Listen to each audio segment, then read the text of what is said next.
Before I begin talking about visual art, I'm going to take a quick jump back to last week's sway about the crisis from 1926.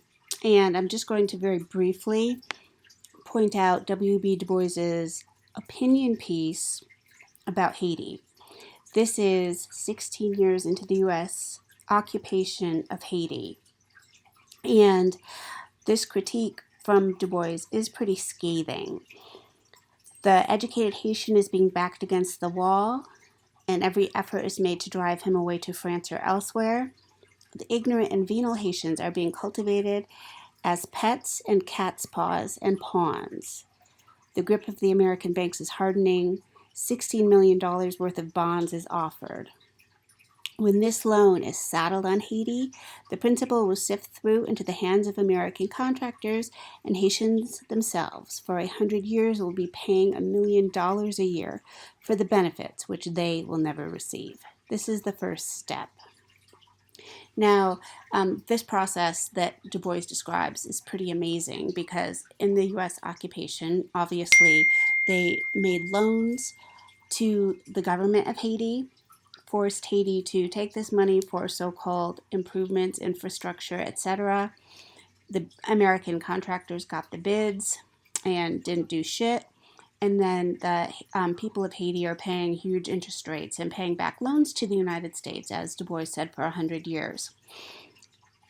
This first happened when, in the 1830s, France first decided to recognize Haiti as an independent nation. But to do so, France, the former colonizer of Haiti,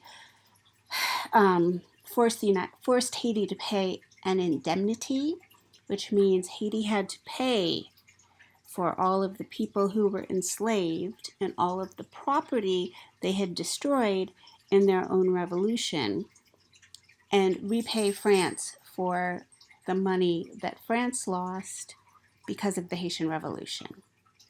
I don't think the United States ever had to pay any indemnity to England for founding the United States, but the indemnity that Haiti had to pay kept Haiti cash-strapped and indebted for at least 100 years. That was to France.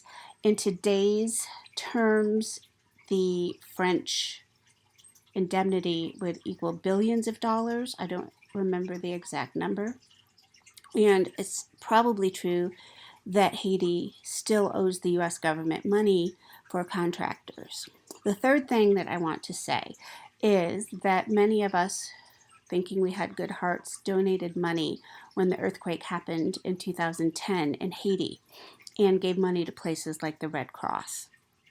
Within a year, Port-au-Prince had a completely air-conditioned Hilton hotel with several stories and an entire camp of air-conditioned mobile trailers for contractors and so-called aid workers to carry on their business during the day.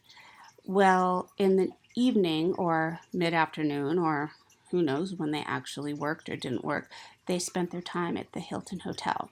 So those millions of dollars that well-meaning Americans and people throughout the world gave to organizations like the Red Cross actually fell into the hands of U.S. contractors once again and helped to fund a cute little village of so-called do-gooders in Haiti. And once again, nothing actually happened for the people of Haiti. Fast forward to Donald Trump referring to Haiti and other African nations as shitholes, and I think now we know why.